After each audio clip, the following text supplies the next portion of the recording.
Saya sampaikan kepada semua begini, Pak Prabowo hari ini adalah calon presiden dari Partai Gerindra.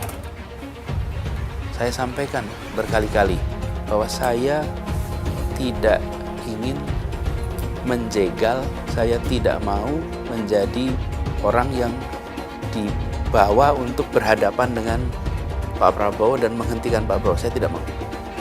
Dan saya katakan itu kepada siapapun yang datang kepada saya untuk berbicara tentang calon presiden. Kalau ada yang mendorong apapun, maka saya akan sampaikan, terus bicaralah dengan Pak Prabowo. Saya sampaikan berkali-kali bahwa saya tidak ingin menjegal, saya tidak mau menjadi orang yang dibawa untuk berhadapan dengan Pak Prabowo dan menghentikan Pak Prabowo. Saya tidak mau. Dan saya tidak ingin menjadi orang yang dicatat, yang nanti anak saya dan anak-anak saya akan ingat gitu. Ya, saya tidak mau menjadi orang yang mengkhianati, menikah pada orang yang dulu sudah bekerja, membantu, dan berjuang bersama.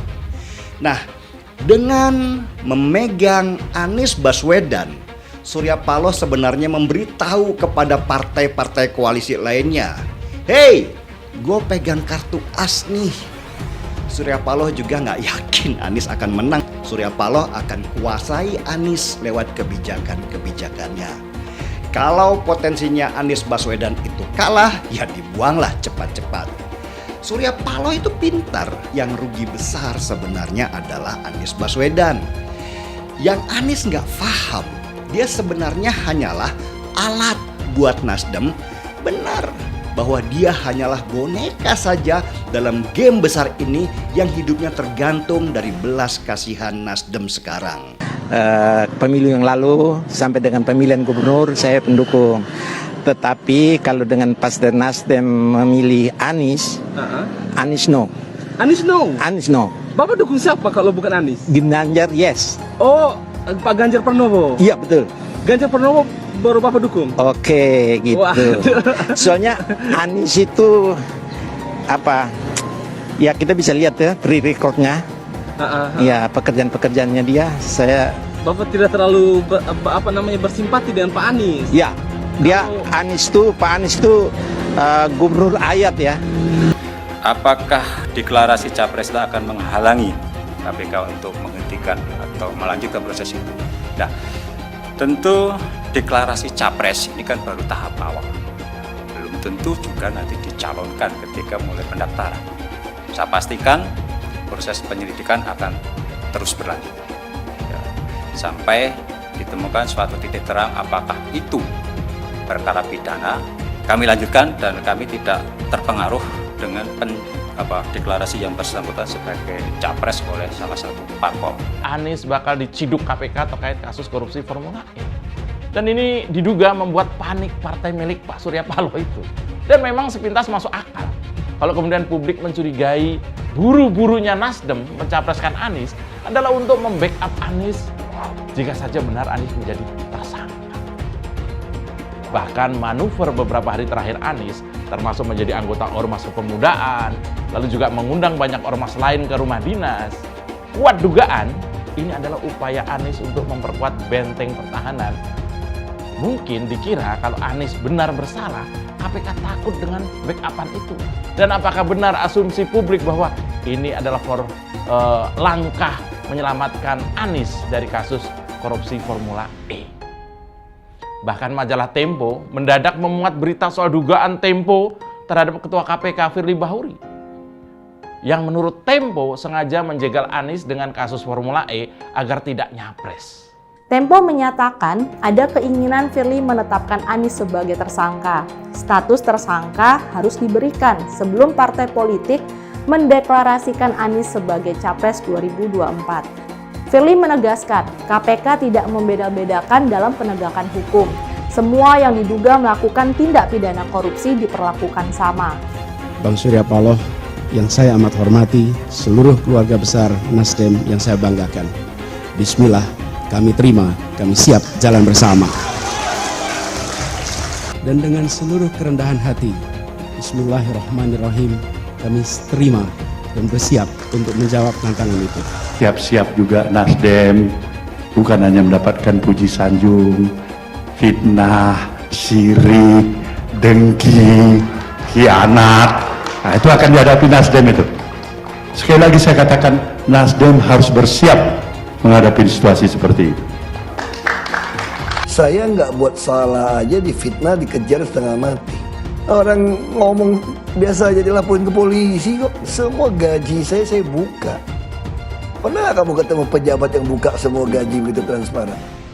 Pernah nggak pejabat yang nantang periksa harta saya sama pajak saya bayar, biaya hidup saya, gaya hidup saya? Dipanggil Tuhan kita udah siap kok. Kita tahu resiko melawan arus di republik ini. Revolusi harus begitu. Pak Jokowi revolusi pasti dapat perlawanan.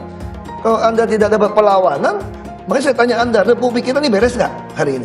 Tidak. Kalau tidak beres, kalau Anda tidak dilawan orang, berarti Anda sama dengan dia. Kalau cuma saya yang dipecat terlalu murah buat republik ini. Saya bisa tahu yang mana nyolong, mana enggak. Begitu tahu saya mana nyolong, saya lock kunci. Makanya mereka selalu menolak IBAJETI. IBAJETI bisa saya sisir. Bisa dibayangkan nggak Jakarta 46% sekolahnya rusak.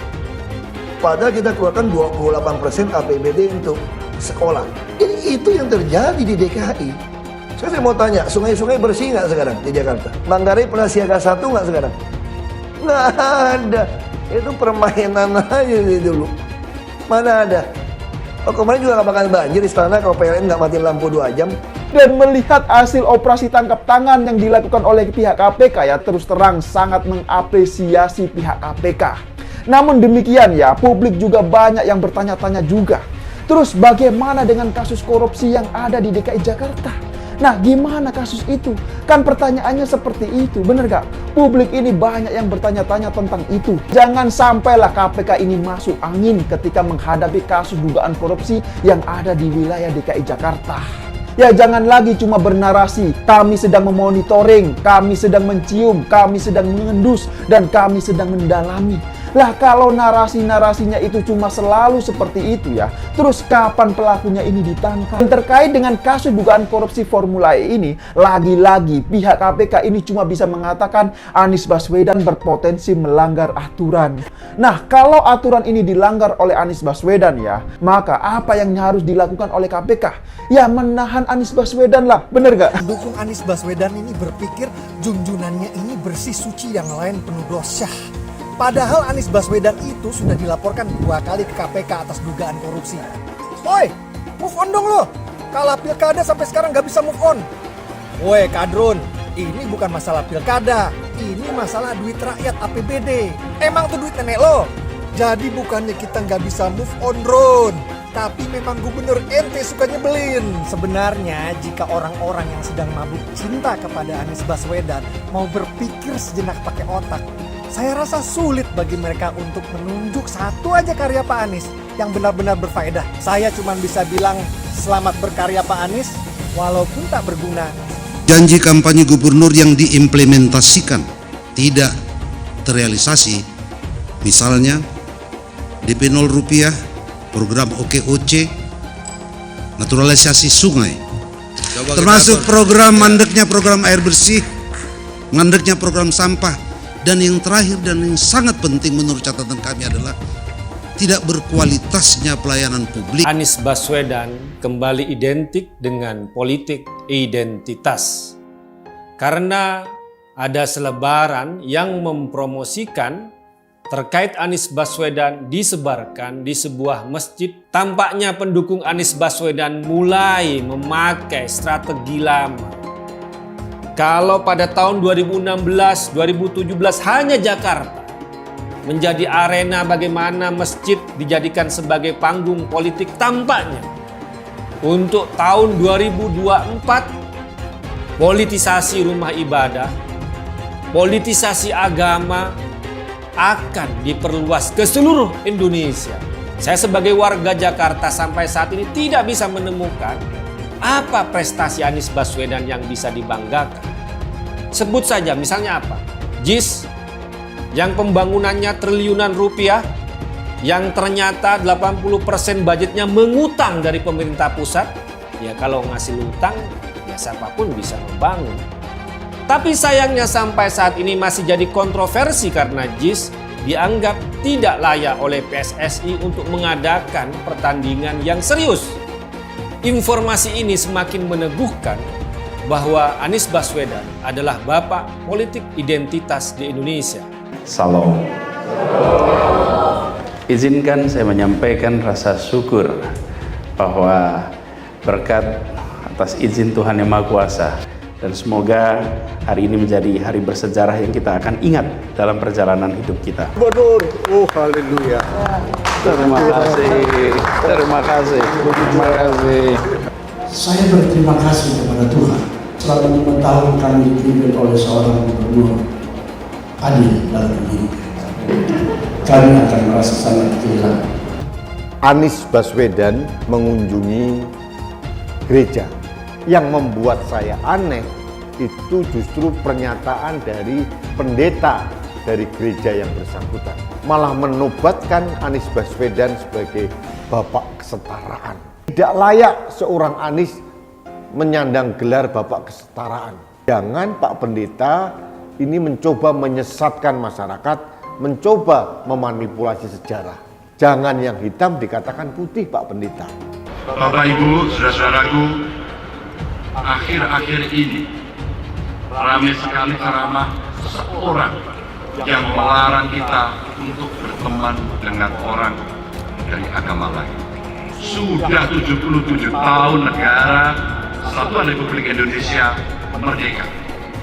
Bisa-bisanya masih ada ungkapan yang keluar seperti ini. Saya ingatkan, jangan ada lagi politik identitas. Jangan ada lagi politisasi agama. Hukum harus ditegakkan seadil-adilnya tanpa pandang bulu. Dilarang memilih pemimpin non-muslim, memilih pemimpin yang seiman, memenangkan Anies Baswedan sebagai gubernur.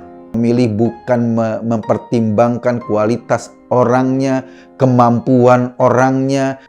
Jadi ketika masyarakat DKI mau nuntut, sebagai gubernur, kerjanya yang bener dong. Mungkin dijawab, kan dulu lo milih gua karena agama, bukan karena kemampuan gua, bukan karena gua punya prestasi, bukan karena gua punya integritas. Sekarang kenapa nuntut? Kenapa pelayan publik, pelayan rakyat? Masa nyarinya susah? Kadang butuh rumah sakit, anak butuh sekolah, ada masalah, mau ngadu kemana gitu. Kalau kekuasaan tidak memberi cinta kasih, cinta, dan dalam hal ini saya terjemah cinta rakyat dan cinta negara, pasti kasar, sembrono, dan korup. Artinya apa? Harus bisa kelola APBD di daerah dengan baik. Ya, jadi pada awal bulan Oktober 2022 nanti, masa jabatan Gubernur DKI Jakarta Anies Baswedan ini akan segera berakhir. Memang Anies Baswedan, Gubernur DKI Jakarta ini bukanlah sosok yang cakap dalam bekerja, tapi dia ini memang hanya ahli dalam berkata-kata. Ya, kita tahulah sebelumnya Anies Baswedan ini sibuk mengganti nama normalisasi menjadi naturalisasi, rumah susun menjadi rumah lapis, penggusuran menjadi penggeseran, dan bahkan ya nama-nama jalan juga diganti hingga pada akhirnya penggantian itu pun ditolak oleh warganya sendiri. Memang parah sekali gubernur pecatan Pak Jokowi ini. Harusnya ya pemimpin itu memberikan solusi dan bantuan kepada masyarakat. Lah kok ini malah menambah beban dan masalah coba. Ya tapi begitulah namanya juga gubernur hasil politisasi agama. Gubernur yang dipilih oleh pengasong politik identitas. Jadi ya wajarlah jika tidak bisa bekerja, bener kan? Ya teruslah bekerja walau tak berguna. Jujur saja ya, saya jadi bertanya-tanya, apakah semua kejadian ini adab atau karma? Penjajahan di depan mata itu di Jakarta. Kita semua pribumi ditindas, kini saatnya kita menjadi tuan rumah di negeri sendiri. Saya bilang, Miss, ente nggak bisa jadi presiden. Kenapa? Karena presiden adalah orang Indonesia asli, saya bilang. Anies Baswedan belakangan ini tampil sebagai sosok toleran yang menghargai keberagaman. Mereka yang baru saja mengenal Anies mungkin akan dengan mudah terpesona dengan kata-kata dan langkah Anies. Kalau sekarang dia bicara soal persaudaraan antar umat, saya yakin dia tidak sungguh-sungguh meyakininya. Percaya? Saya sih nggak percaya. Anies memang sangat pintar merangkai kata-kata. Kita tak perlu percaya bahwa Anies adalah sosok pembela pluralisme dan toleransi. Ini loh pejabat A kelakuannya ini, bohongnya ini, B ini, Anda sebarin, pusing ya. Supaya orang beriman, jabatan itu amanah Tuhan. Tapi kamu lakukan melanggar aturan Tuhan untuk mendapatkan jabatan itu. Berarti jabatan bukan amanah Tuhan, dong, amanah hantu kan. Rakyat yang butuh pejabat yang jujur gitu. Terus saya tanya, kenapa mau pilih saya? Ya, kamu jujur. Sama kayak korupsi gitu kan. Ketahuan arus orang marah-marah nggak kepilih, ya sudah. Kan saya kan cuma 2 aja. Bukan minyak babi ya, asing-asing, Cina lah, kafir lah. Lo mau tahu nggak sumur resapan yang ngabisin anggaran beratus miliar itu meresap air agar masuk ke dalam bumi sesuai dengan sunatullah. Tetapi ternyata sumur ini tidak meresap air, malah airnya itu menggenang di sumur-sumur itu. Sumur resapan itu sekarang harus disiapin pompa untuk menguras air di sumur resapan. Kalaupun dia harus makan babi sepanjang jadi presiden, mungkin akan dilakukan. Bapak Politik Identitas Indonesia Anies Baswedan, Bapak Intoleransi Indonesia Anies Baswedan, jangan lupakan, jangan terlena, jangan sampai dia pecahkan kita dengan dagangan ayat dan mayatnya. Air itu turun dari langit, turunnya ke atap rumah langsung sumur bor, bukan ke sungai dan ke laut. Jangan sampai Indonesia jatuh ke tangan pembohong. Jangan sampai Indonesia jatuh ke tangan Anies Baswedan. Anies Baswedan pasti akan mempertanggungjawabkan segala perbuatannya. Perbuatan kelebihan dana, kelebihan anggaran, kelebihan bayar. Di semua proyek-proyek Pemprov DKI dan semua kroni-kroni dan kroco-kroco Anies Baswedan juga akan mempertanggungjawabkan semua perbuatannya. Dan ya pastikan itu sebelum Pilpres 2024. Apalagi sekarang JIS ini, kayaknya pastikan itu juga pasti ada kelebihan bayar. Pasti ada koruptornya di situ. Tinggal KPK menyelidiki anggaran yang ada di JIS. Dan habis itu baru hajarlah formula E. Kamu mau panggil saya hadap Tuhan Allah pun yang benar gua hadapin. Apalagi cuma BPK. Tenang, kalau BPK sudah periksa, nyatakan tidak ada kerugian, aman lah kita. Ada oknum BPK masuk penjara tuh DKI itu. Dikatakan cuma salah bayar atau kelebihan bayar mungkin ya. Jadi kalau saya pasti ada proses. Kalau BPK menyatakan tidak ada kerugian negara, aman Anda. Anda mungkin benar, kalau ada oknum BPK nyatakan Anda salah, selesai Anda. Kalau orang dulu mempersoalkan KPK mesti direvisi undang-undangnya, saya kira BPK yang harus direvisi undang-undangnya juga. Ini sebenarnya kasus korupsi. Kelebihan bayar ini sebenarnya ya, kalau secara hukum saya melihatnya ini sebenarnya bisa jadi kasus korupsi gitu. DKI yang kita harapkan, Anies Baswedan yang begitu jelas Islamnya, 4 tahun 8 bulan jadi gubernur. Mana peraturan pergub saja yang melarang miras? Mana perda Islam apalagi? Yang akhirnya tidak berani juga menegakkan hukum. Banjir tetap banjir, macet tetap macet, kriminalitas Jakarta. Anda tahu, 2 menit sekali terjadi pencurian. Sekarang orang sedang euforia, dia mau dicapreskan. Bagaimana umat terjebak lagi, bodoh lagi, masuk lagi. Kalau misalnya memang Anies itu mau maju dan dia tekad mau menegakkan hukum Islam dan menyatakan perlawanan, saya peduli. Tapi dia tidak lakukan itu. Mas Anies harusnya sudah membuat relokasi untuk orang-orang di Kampung Bayam, sampai hari ini belum juga. Banyak juga yang udah kita omongin, kita minta gitu ya. Belum dijalanin juga gitu. Jangan hanya konsentrasi pada pembangunan benda-benda mati yang indah difoto dan bisa ditunjukkan dalam 5 tahun hasilnya. Kalau kita mau menilai sebuah janji, maka lihat janjinya atau lihat kenyataannya. Dulu janjinya apa ya? Jangan panik kalau lawan itu punya terobosan. Tawarkan yang lebih baik. Jadi saya memang tidak sedang dalam proses menuju calon wakil presiden, Mas. Saya sedang mengikuti proses untuk menjadi calon presiden dan saya akan konsentrasi ke situ sampai proses ini selesai. Soal presiden bukan soal cita-cita, ini soal misi. Dan untuk soal misi, saya katakan siap, saya akan jalani misi ini. Dan ini melawan sunatullah. Kenapa? Air itu turun dari langit ke bumi, bukan ke laut. harusnya dimasukkan ke dalam bumi, masukkan tanah. Di seluruh dunia air jatuh itu dimasukkan ke tanah, bukan dialirkan pakai gorong-gorong raksasa ke laut.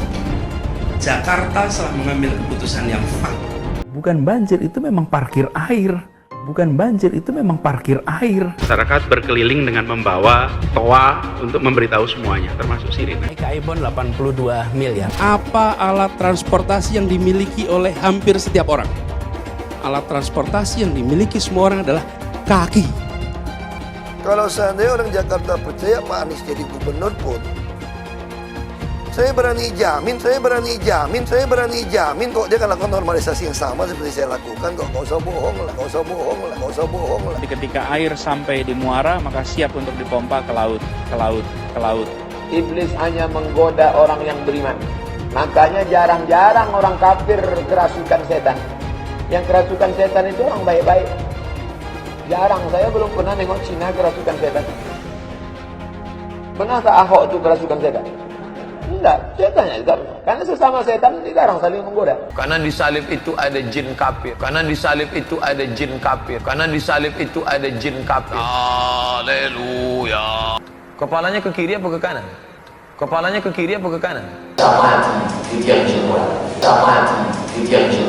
Tetap percaya salib itu lambang mulia, bukan jin. Kok ketawa? Aku nggak nyindir siapa-siapa loh. Saya nggak pernah mundur untuk kebenaran, keadilan, kejujuran. Dan peri kemanusiaan, gue gak pernah mundur. Dan gue gak pernah takut juga sama lu. Siapapun yang rasis, gue akan hadapin. Gue bilang. Karena rasis itu tidak berperi kemanusiaan. Sama saya ditanya dulu kan, kamu nyesel gak statement kamu di Pulau Seribu sehingga masih masuk penjara? Tidak pernah nyesel. Karena saya mengatakan kebenaran. Hai semua, dengan saya Jonas Leong. Terima kasih banyak buat kalian, penonton setia yang selalu menonton di channel ini. Saya secara personal sangat menghargai waktu kalian. Dan saya sudah menganggap kalian sebagai family karena kalian selalu support di channel ini. Bagi kalian yang selalu menuliskan opini kalian di kolom komen, saya baca komen kalian satu persatu. Saya baca komen kalian untuk mengetahui opini kalian, tanggapan kalian, dan masukan kalian sangat berguna untuk video selanjutnya. Terima kasih banyak buat kalian yang selalu menekan tombol like di awal video. Video seperti ini membutuhkan waktu dan juga research. Dan ini semua gratis untuk kalian. Jadi pastikan kalian menekan tombol like-nya, supaya saya mengetahui kalian menyukai konten yang saya bagikan. Pembicaraan mengenai calon presiden dan lain-lain itu sebenarnya di luar wilayah yang bisa saya sentuh. Karena wilayah saya adalah wilayah DKI.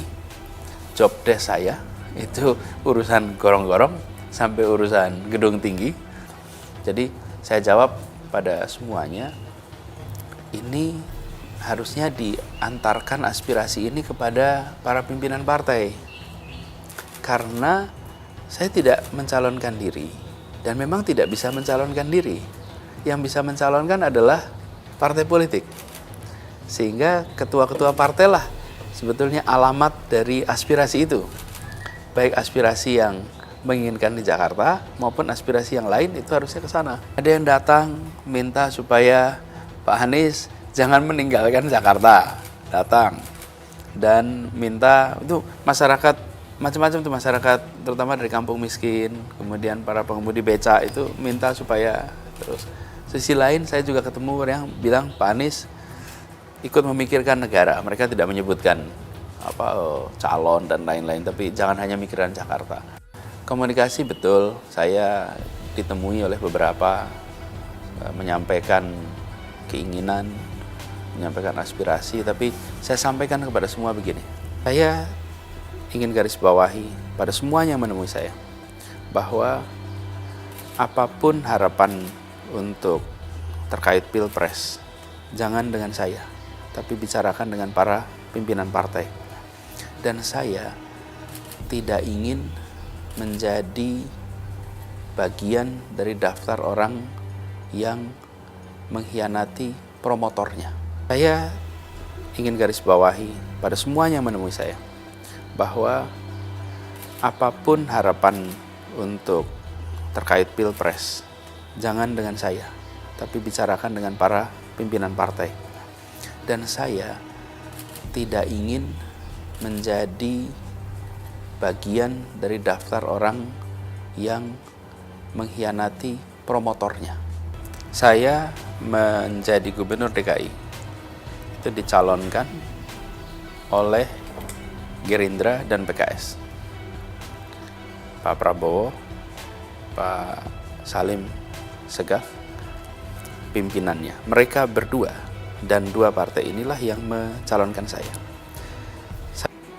Dan saya katakan itu kepada siapapun yang datang kepada saya untuk berbicara tentang calon presiden. Kenapa saya sampaikan ini? PKS dan Gerindra itu adalah dua partai yang memutuskan untuk mencalonkan seseorang yang bukan dari bagiannya. Saya bukan anggota mereka berdua. Bahkan di 2014 saya ini berseberangan posisinya. Saya ini juru bicaranya Bapak Jokowi, dan Pak Sandiaga Uno itu juru bicaranya Pak Prabowo. Oke. Saya tidak ingin menjadi orang yang menjegal promotornya. Pak Prabowo hari ini adalah calon presiden dari Partai Gerindra. Saya sampaikan berkali-kali bahwa saya tidak ingin menjegal, saya tidak mau menjadi orang yang dibawa untuk berhadapan dengan Pak Prabowo dan menghentikan Pak Prabowo. Saya tidak mau.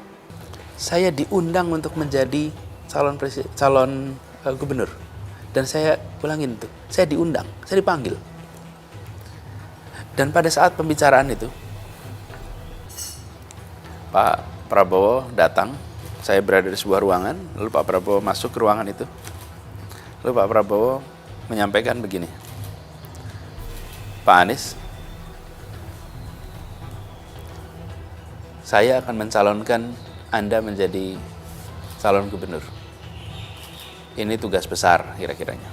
Lalu beberapa hal sampaikan. Lalu dibilang kata begini, ini bukan sekedar Anda dan saya. Kita meneruskan apa yang dikerjakan orang tua kita. Saya tidak terlalu mengetahui bahwa ternyata almarhum kakek dan almarhum Pak Margono, kakeknya Pak Prabowo, ternyata mereka berteman, bersahabat, sama-sama di BPUPKI. Saya bukan hanya lihat Anda, saya lihat adalah kakek Anda dan kakek saya. Kakek Anda dan kakek saya sama-sama bekerja mendirikan Indonesia.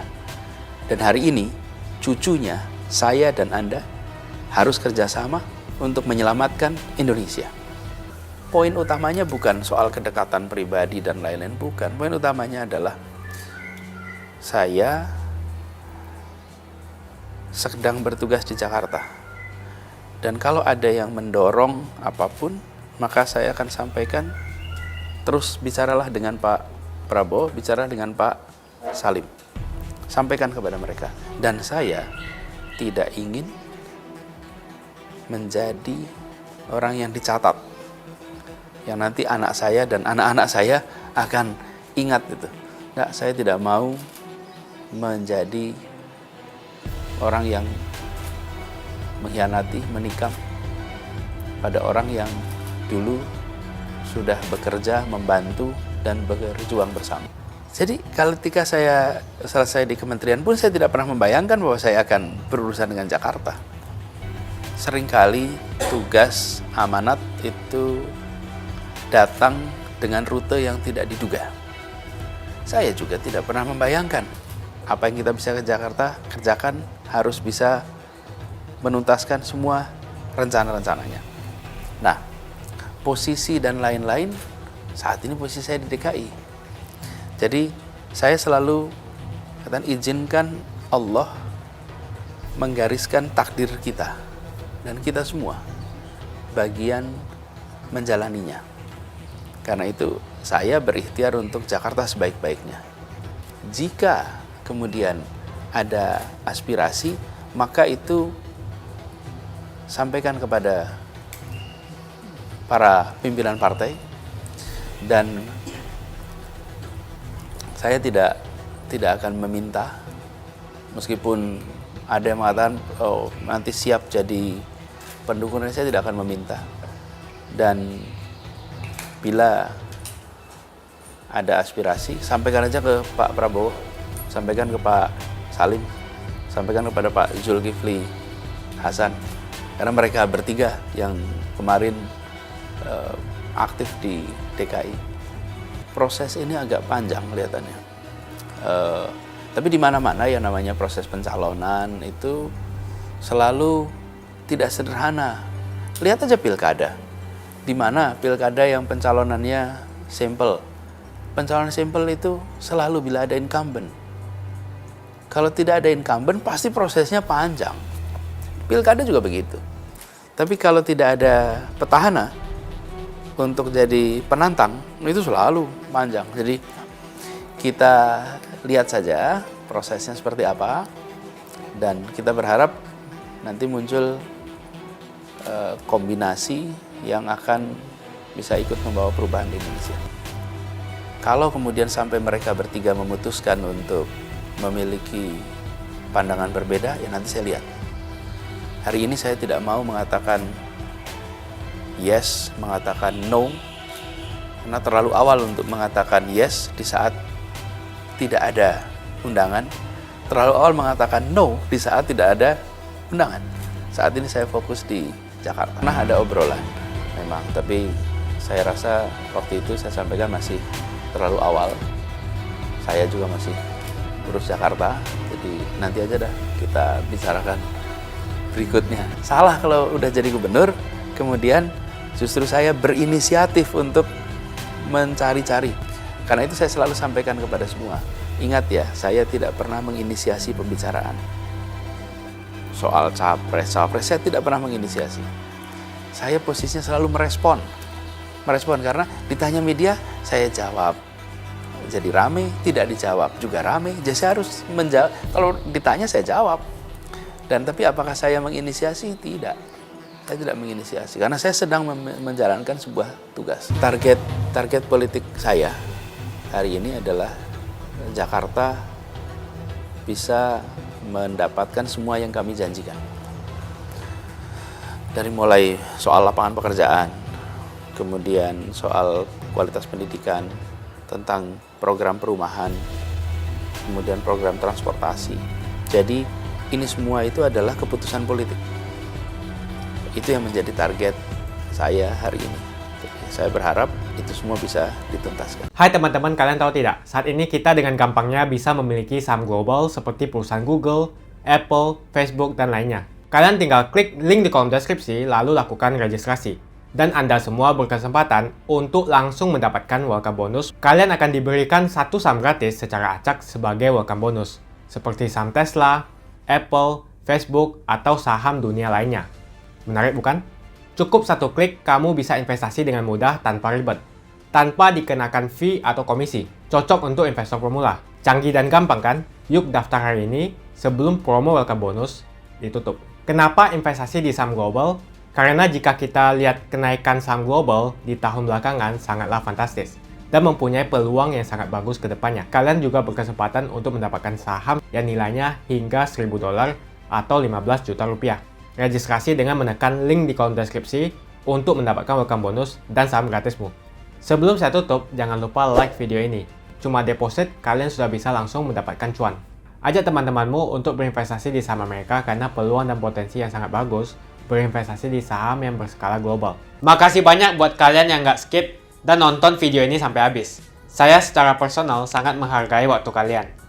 Makasih banyak buat kalian yang sudah tekan tombol subscribe, dan makasih banyak buat kalian yang sudah tekan tombol loncengnya. Jangan lupa bagikan informasi ini ke teman atau family Anda. Mungkin teman atau family Anda membutuhkan investasi ini. Oke guys, sekian dulu dari saya. Jangan lupa follow Instagram saya di @johannesleongofficial untuk kata-kata motivasi setiap harinya. Bagi kalian yang termotivasi nonton video ini, ayo like video ini dan subscribe di channel ini. Dan buat kalian yang sudah subscribe di channel ini, jangan lupa tekan tombol loncengnya supaya kalian mendapatkan notifikasi setiap kali saya upload video.